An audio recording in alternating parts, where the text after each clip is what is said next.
In this Dynpro demo, we are going to see about the practical implementations that will be delivered during the entire Dynpro training course. So this demo starts with a simple Hello World application creation, and then we will see a Dynpro component which is developed to implement few of the basic and most important concepts of Dynpro development. So as we discussed already, Dynpro is integrated into the SAP development workbench and it can be accessed through SAT. So in SAT, select Dynpro component interface from this drop down and give the component name. So we will create CWD_demo. Once you press enter, the system will prompt for a pop-up saying this particular component doesn't exist, you want to create it. So click on S, and this particular screen, it will show the name of the Dynpro component that you have provided, and here we can see something called description. So we'll give it as Hello World creation, and here we can see something called window name and view name. So basically we are creating will be considered as the unit of development as well as the unit of reuse. It means whatever web-based application we are creating, the main building block which comprises of that application is a Dynpro component, and this particular Dynpro component can also be reused at any point of time. And a Dynpro component can consist of any number of windows and views and their own corresponding controllers. Whenever we create a Dynpro component, by default the system will create a window and a view. So here we can see a default window and a default window as well as a view gets created, and if you want to change the name of them, we can make it over here. And a window always groups together multiple views and view sets. So if we want to show different set of contents in a particular page, UI page, we can put them in different views and we can embed all those different set of views into a window. So this is how it goes, and a window will always contain one or more views, and we can say like windows are basically used to define the visual flow of the web page. So by default we are seeing like it's creating a window as well as a view. Just press enter and create it in a local object. So now we can see the component got created. Once a Dynpro component is created, we can able to see different elements got created under it. So these are called as the constituents of this particular Dynpro component, and we can see all these details under repository browser in SAT. First we will activate the Dynpro component that we have created. So right click and click on activate. It will activate all the constituents of this particular Dynpro component. And now the objects are activated. We'll see about the individual elements that got created by default. So here we can see something called component controller, component interface, views and windows. So under views and windows we can see the default window and view which got created when you have created the component. And coming to the controller, so as we know, like this Dynpro is completely based on MVC architecture. So here comes model view controller. We are going to see how this model view controller is utilized or how it works within a Dynpro component. So when we talk about a controller, we have basically this controller is the one which links a model and a view. So as we know, model is the one which holds the data and view is the physical representation or web page which is rendered to the user. So between the web page and the data which is shown in the web page, some link should be there, some connection should be there, some conversation or interaction should be there. So that is taken care by the controller, and these controllers are grouped depending upon its type and function. So basically we have four different set of controller: a view controller, window controller, component controller and interface controller. So here we can see like if you double click on a view, we'll be able to work with a view controller. And then similarly the case with window controller, and we have something called component controller and interface controller. So we'll see about these individual. So generally every view has a dedicated view controller and every component will have a component controller. So view controller will be performing the event handling that is based on the actions triggered in the view, that is in the web page. For example, if user clicked on a button or user have pressed enter after filling some form fields, like after feeding some inputs to the fields. So these sort of actions, these sort of events which were placed by user in the web page will be handled by the event handlers that is in the view controller. And each view will be having exactly only one view controller which processes the actions whichever is performed by the user in the web browser. And moving on to component controller, every Dynpro component contains at least one global controller which will be visible within this particular component and also for all the other controllers. So once the data for this component controller have been created, the first time they are accessed, the lifetime of this component controller extends to cover the whole period during which the component is in use. So this is the advantage we can say of this global controller, that is nothing but the component controller. And then we have something called interface controller. Now moving on to interface controller. So each Dynpro component will contain exactly one interface controller, and this is visible within and outside the component and also used to exchange the business data.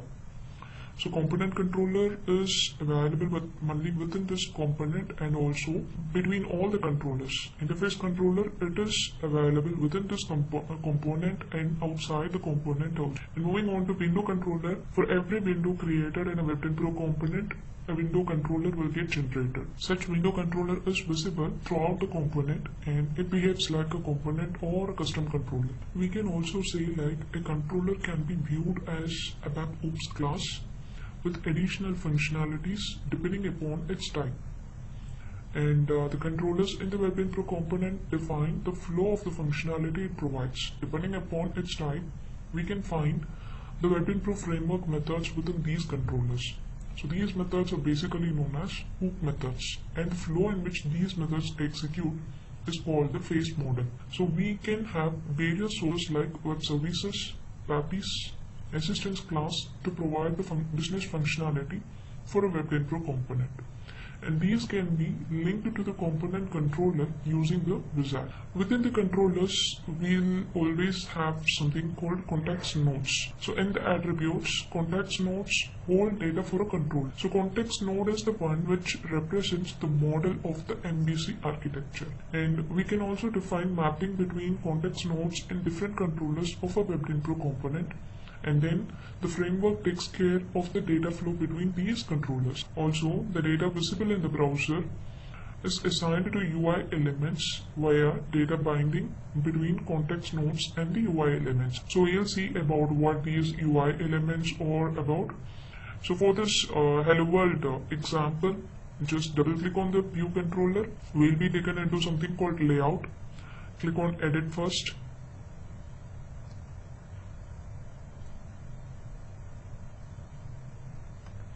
See the different UI elements, that is, view is the one which carries different UI elements to be presented in the web browser. UI elements in the sense input box, drop down. So whatever the fields that we are providing in the web page and in whatever format we are providing, they are designed and they are called as UI elements. They are designed mainly in the view controller, in the view layout.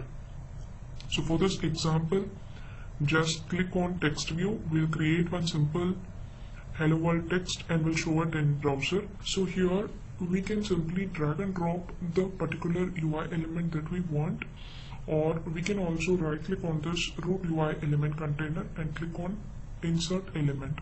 So system will give a pop-up where you have to provide the ID, that is the name for this particular UI element. We can give it as text view, and the type we have to select it as text view and press enter.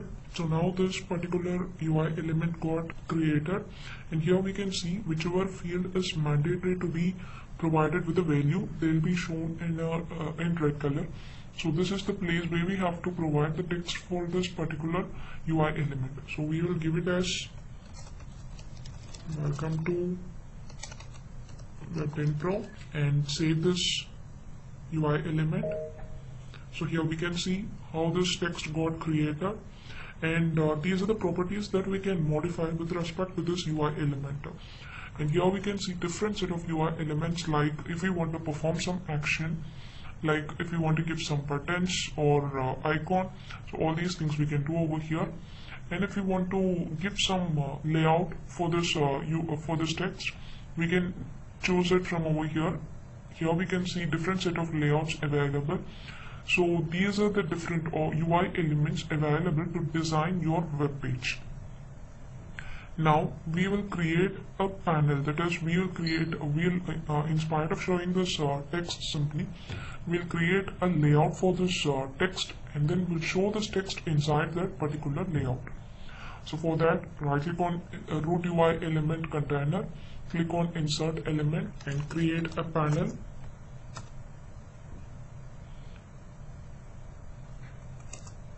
Press enter. So here we can see the panel got created. Now we can provide the text for this panel. So that can be provided under title. So we'll give it as hello world. So here we can see the title entered for the panel. Now in order to bring this text inside this panel, we can simply drag and drop this text inside the panel. So now we can able to see that the text is getting displayed inside this hello world panel. So right now the application is ready, that is we have designed the content which is to be shown in the web page. And now in order to launch this web page, we need some medium, we need some URL or a bridge which have to carry this design, carry this data and show them to the user in the browser. So for that, right click on the component and go to create web Dynpro application, give a description.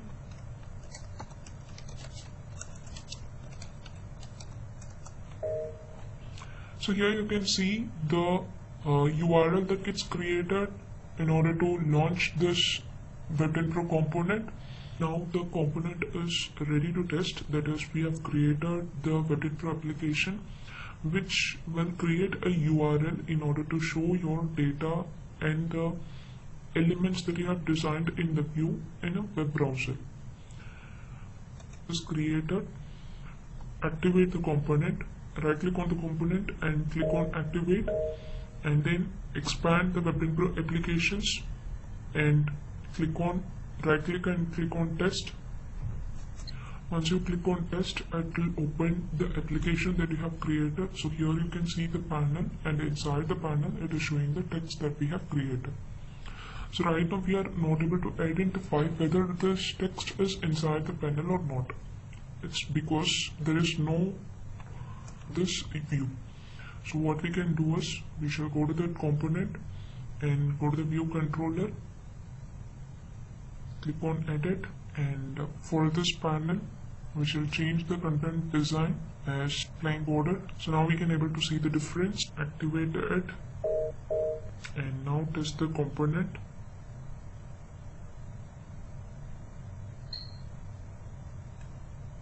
So we will be able to see the difference now. So this is how we can create a simple hello world application using a web Dynpro component, and this is how we can change the properties of the UI elements that are shown in the web browser. Now the view that we have designed is of flow layout. Like here we can see something called layout for this particular view. So there are some specific types, that is we have flow layout, grid layout, matrix, row. So these are different set of layout types. So what they perform, or what is the different behavior of these layouts, or basically flow layout is the one which will come as the default one. So this is the defaulted layout, and in this layout all the UI elements will flow from left to right sequentially. And when we talk about row layout, if we select the layout as row layout, so here we can see this type, If we select that, in this layout we have the options to set the UI element in a same or separate line, that is either in a row column format. So here the disadvantage with this row layout is like it will not follow any vertical format. So like it will be once you created the first field and you have given the input area for the first field, then you will create the second field input area for the second field. So there will not be like a vertical format, but whereas this disadvantage is overcome by the matrix layout. So this is also the one which is similar to the row layout, and here also we can place the UI elements either in a same line or in a separate line. So it will follow the vertical format. And when we talk about the grid layout, this layout has user-friendly options in order to arrange the UI elements like column, count, padding left, padding right, padding top, padding bottom, cell spacing, etc. And this layout also follows the grid layout. So when we talk about a view, so view is the one where we design the UI elements, what all to be shown in the web page. So those things we will design in the view, and those elements are called as UI elements in a Dynpro component. And this will not involve any HTML or JavaScript coding. So all the design can be achieved using drag and drop and by setting the properties for the UI elements. So like we have seen, if we want to use some text edit or text view, we can simply drag and drop them into this, or also we can right click on the root UI element container and create this UI element. Once it is created, you can change any of its properties under this properties section, like as we did for this panel. So we have various options in order to design these UI elements and present to the user in a better way. And the view contains UI elements. What are the different sets of UI elements that a view can hold is input fields, table, buttons, and these UI elements support general user interaction and screen display within a web application. These UI elements enable the quick and simple design of user-friendly application user interfaces independent of the platform and the front end. So each UI element will have their own property, events, and aggregations that determine the appearance and behavior of the UI element on the user interface. Available UI elements are grouped under different categories, and Dynpro framework provides predefined layouts for the arrangement of UI elements in the view design. Also, we can implement drop-down boxes, messages to be displayed on browser, and F4 help for input boxes. So these set of different UI element properties and different layout. So all these things we are going to see in a different, in a separate component which is already created, which is already designed. So we'll see, first of all, we'll see how that component works, how the browser looks, and then we will look into the constituents of that particular component, how it, what all the element it holds, and what all there. So by default, every web Dynpro component will have this these set of constituents. There is the component controller, interface, views, windows, and web Dynpro application. So we'll see next we will see about the component which is built with the most important feature. We'll now see a web Dynpro component which is created with all those concepts, different different UI element, different set of layouts, and with the most important concepts of web Dynpro technology. So let us first test this component. Right click on the web Dynpro application and click on test. This is the web application that is built using that particular component, and here we can see different set of layouts, different set of UI elements, and the way the data is presented. So as we know, like every web Dynpro web application that we build will have their own web Dynpro component. We have seen already what is a web Dynpro component and the different set of controllers and what controllers will perform. That is, the controllers will link the model and the view. View is nothing but whatever we are seeing in the web page. The layout the way the data is presented, and how the web page is rendered to the user. So these all the presentation of the web page falls under view, and model is nothing but the data that is shown. So like here it is showing the business partner number, its groups and search terms. So all these things, the category, all these are nothing but business data. So how these business data are presented in their particular column or in their particular area. So this is where the controller comes into picture. That is, it takes care of the interaction between the model and the view. And we have seen about the types of controllers already, and we have the concept called assistance class. So this can be used to implement the interaction between the UI provided by the component and the APIs. And then we have something called service calls. So various service calls are supported by a Dynpro component, like WAPI, web service call, class method call. And we have something called context node. So as we have already seen, context node is the one which plays the role of model in MVC architecture. This is the one which holds the data at runtime. That is a placeholder for data at runtime, and this consists of root node, hierarchy of nodes, attribute, and also we'll have the properties of the context node. So all these things will be explained in depth in the regular set. And also we have something called attributes, that is the properties that we can set, and we have the methods, predefined framework methods, which are called as the hook methods, in order to assist the controller to perform its connectivity between the model and the view. So here in this component we have different views in this component. Right now the view that we are seeing is view 1, and here we can see like this has something called tray.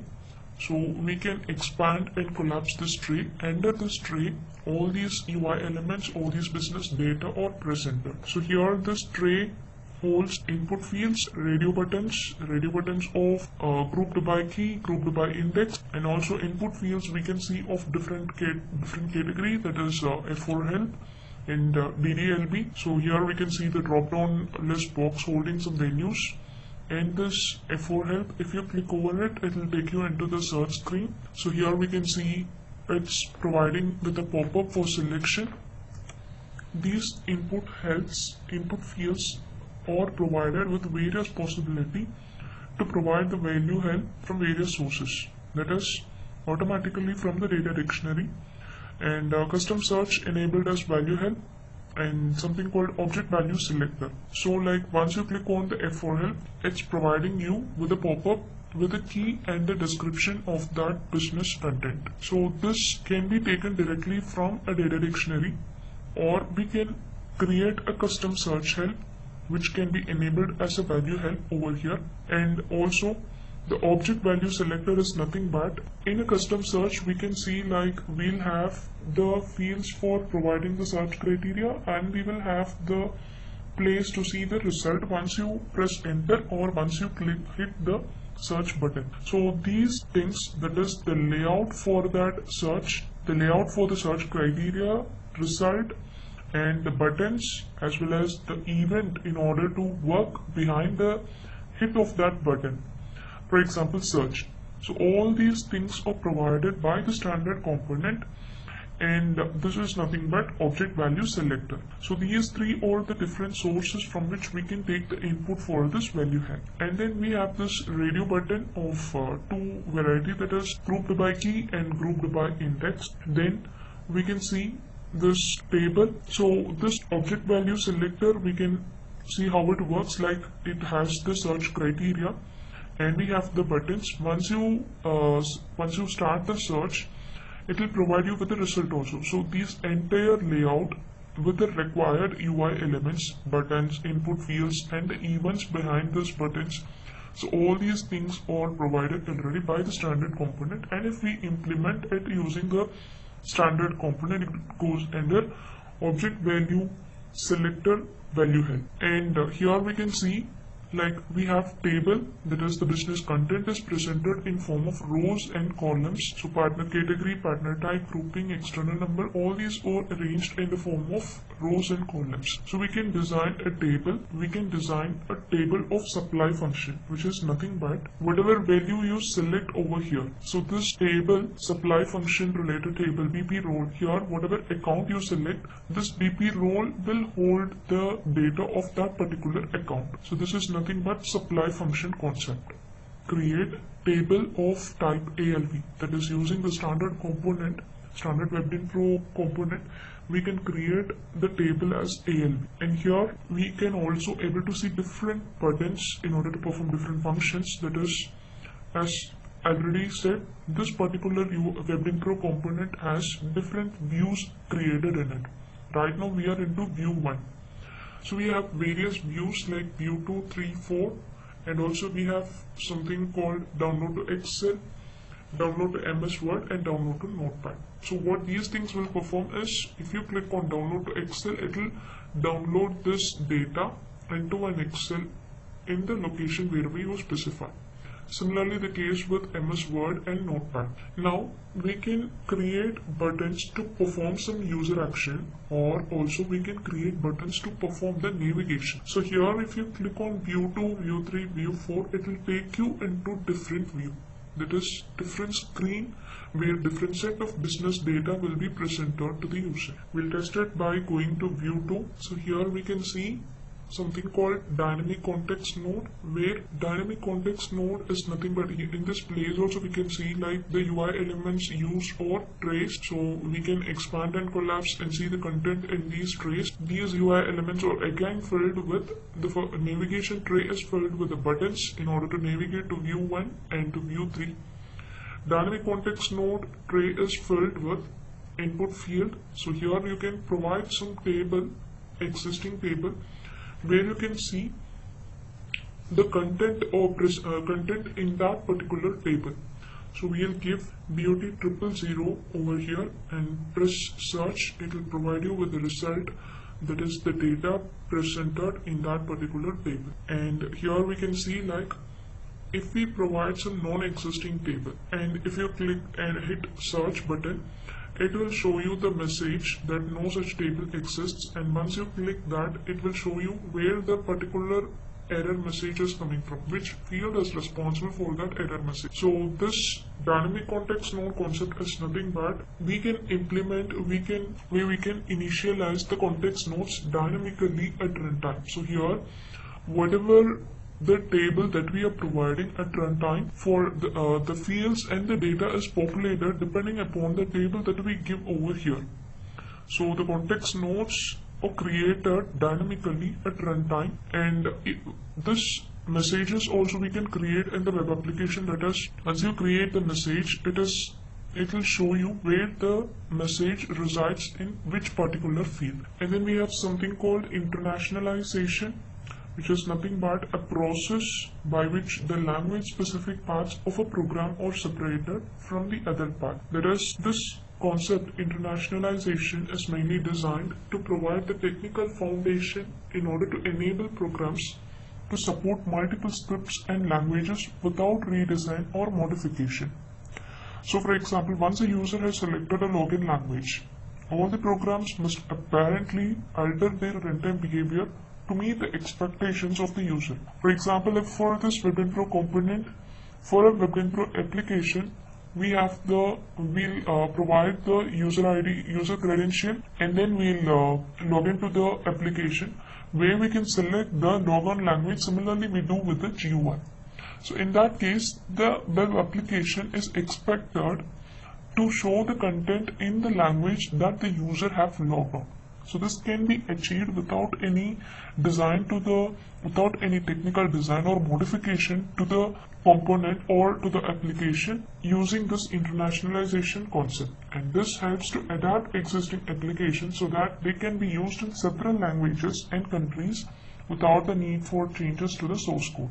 To be displayed in the user logon language, we can use two different ways, either DDIC or online text repository. So all these things will be explained deeper in regular session. Now we will move ahead to view 3. So here we can see the concepts that is used or service call for the interaction with the APIs, and also we can implement this service call using web service or ABAP class method. So here, whatever the business partner number, if you want to select it, you can use this F4 help and search for the business partner, or also we can provide the business partner number and click on search account, so that these fields, whatever the fields presented over here, account data, we can able to see like they are filled with the required content, relevant content. This is the service call in order to perform the interaction with the APIs. Now we'll move ahead to view 2, view 1, and we'll check out the view 4. So go to view 4. It's nothing but once you click on view 4, you can able to see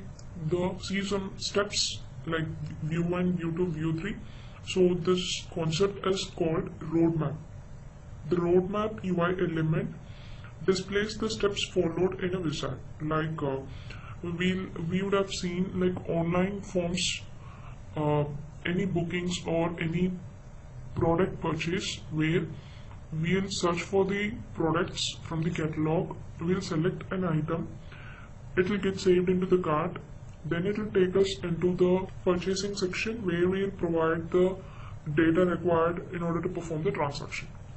So these steps, if we want to provide the sequential flow of the steps that have to be performed for a particular business process, we can use this roadmap concept, where using different UI elements we can show the start and end of the steps, and also we can move to any step at any point of time by clicking them.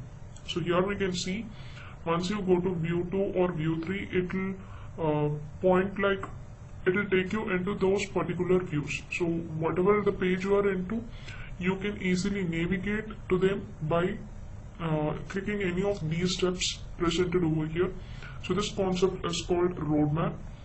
Now this particular component is designed, that is with various UI elements and various concepts of Dynpro, like internationalization, roadmap, and also supply function, also table and ALV table, OVS value help. So all these concepts are created in this Dynpro component in order to get deep idea about the technical build of this component